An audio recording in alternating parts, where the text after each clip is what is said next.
over the decades, going back 50 plus years, Audi has had some difficulties breaking through in the luxury market, against the mighty giants that are Mercedes-Benz and BMW. It was in the 1990s that essentially one car pretty much saved the brand, which was the A4, which we all remember, and well, I still think it was one of the prettiest sedans at the time, even when compared to the 3 Series. As time progressed, well, SUVs began being the one vehicle, the one product that automakers really needed to stay competitive. Audi was a little bit late to that game, but when they introduced the first generation Q5 in 2008, well, essentially the company was saved once again. Now, as I stand before the all-new 2025 third generation Q5, I can tell you that over 2.7 million of them have been sold since 2008. So the second generation came out in 2018, and I fondly remember the launch event in Mexico. That was a good time. But now we're in Spain. I know it's a tough job, what can I tell you? And we're here to evaluate the all-new third generation Audi Q5. In short, what Audi has done is brilliant. When you look at, this is the sportback version, as you can obviously see, and they've done the right thing. And I'll tell you more as the video evolves, obviously, but they've kept all the elements that have made this vehicle ultra popular and satisfying, and have just improved where some improvement was required. And so far in our test drive today, well, I can say that they've essentially nailed it, and before long they will bust the 3 million number and move on, so on and so forth. So in the following video, as I like to do, I'm going to do a walk around. This is a very interesting combination of colors, so it works out nicely. And then we're going to take it for a drive where I think some of the, I can't say major differences or improvements have been made, but they just made it better. So please hang in there. I really appreciate it. Thank you. Here we go. All right. Just to start, the updates, as I was kind of hinting at, are very noticeable, but brilliantly done, brilliantly set up, whereas you can immediately recognize that this is a Q5. They didn't redesign the whole thing in a sense where it is unrecognizable from the previous generation. And the front end is beautiful. The single frame has so much character. It's really, really nice. And they're going to bring back the S-Line badge in the future models. The headlights, you get LEDs all over the place, or available OLED and matrix headlights. It's a very typically Audi, very, very handsome. And for the first time since the Sportback was introduced, I'm kind of digging the styling. I still wouldn't get it over the regular SUV, if mostly because of the compromise to the trunk space. But it really, really does look great. It's got a whole bunch of different wheels available from 18s to 21s, and all the designs are brand new. Pricing, as an X-Trail goes by, well, it's not called X-Trail here, is it? Yes, it is called X-Trail. Sorry about that, I digress.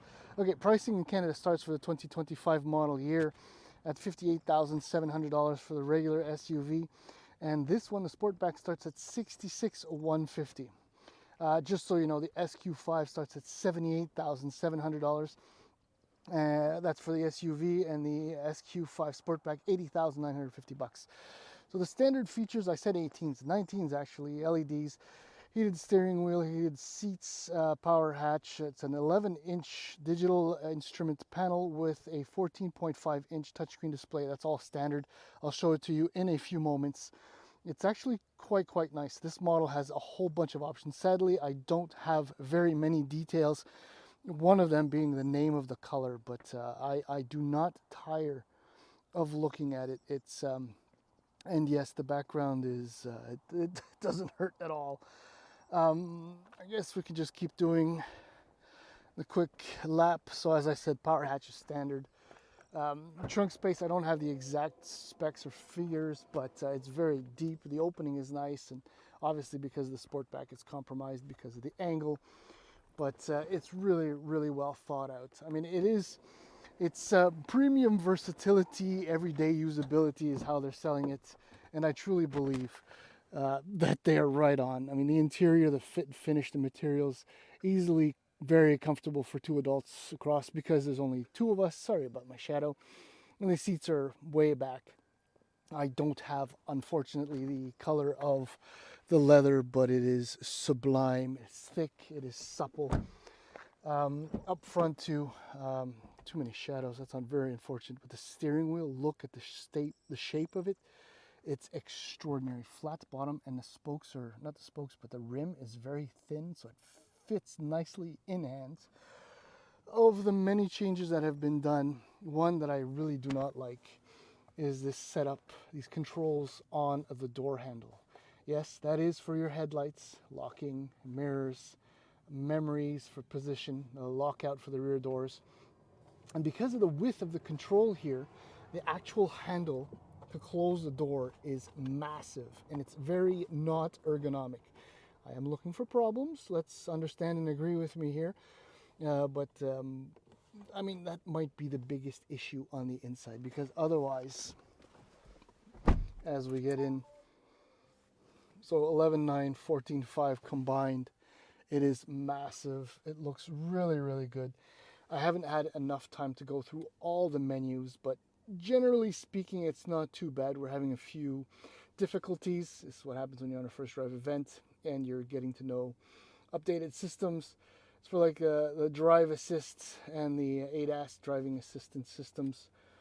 It seems to be very difficult to actually figure out where they are, but there's a number of menus. It will take, the learning curve will be reasonably long, and I like that. The screen is not being very responsive for the first time when I talk about it and I'm saying everything is good. It's very Spartan on the inside, which I do like. Here's the passenger display. So you have like a speedometer. You can control the audio. This is optional. The shifter, not a big fan of it. Drive, reverse, park. Oops, no, see, that's what happens when you're looking through the screen. I mean the phone. So your drive select shows up here. Another really, really cool thing about it is that you have different suspension setups.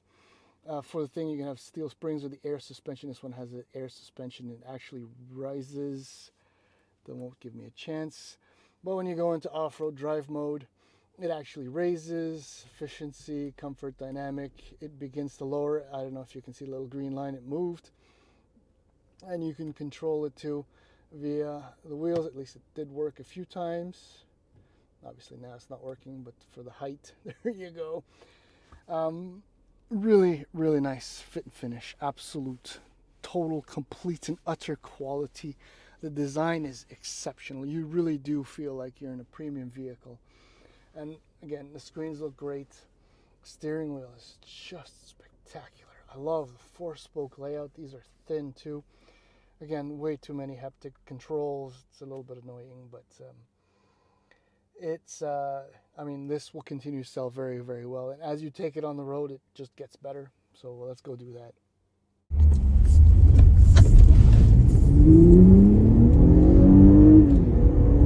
Yeah, this is not the Q5. I wasn't gonna pass up on driving an SQ5, obviously.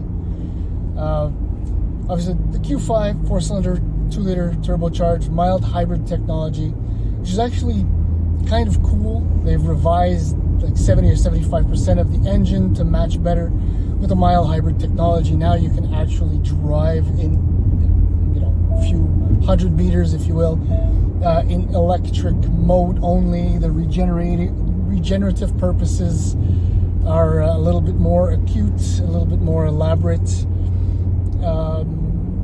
And it's peppy, 268 horsepower. There isn't really much of a difference as far as performance over the previous one, though now you get a little bit more of an electric boost. But obviously the really interesting one is the SQ5, which is extremely popular in Canada. We love to spend more money for more power. If it's an S or an SQ or an RS, not SQ, RS is what I meant to say, or AMG or M in Canada, we love our power and the prestige. So I'm taking one for you people. I'm driving around in the SQ5 now in the mountains. We just left the coast. So it's turbocharged 3-liter V6, also mild hybrid technology, 362 horsepower. As you might imagine, it's very quick.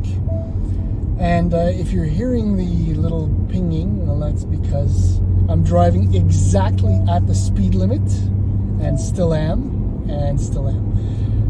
Yeah, the performance is on a completely different scale. It's got more torque. It's just, I don't know. Unfortunately, on a first drive, we don't really measure fuel consumption, but even if we did, I mean, it wouldn't exactly be fair. You will reach your stopover after 250 meters. Yeah, so S-tronic 7-speed for both engines. It's been, generally speaking, very impressive, except for at low speeds where it kind of shudders as the clutches are releasing, catching. It's a little bit annoying, but it's nothing that is terribly unusual for a dual clutch transmission. The good news is always the available air suspension, and I've said this countless times in past reviews. If it's available, you have to take it, and that's definitely the case with the new Q5 and the SQ5. Not only is it able to give you a relatively comfortable ride despite the 20 or 21 inch wheels with the very narrow sidewalls, but it'll stiffen up very well in dynamic mode.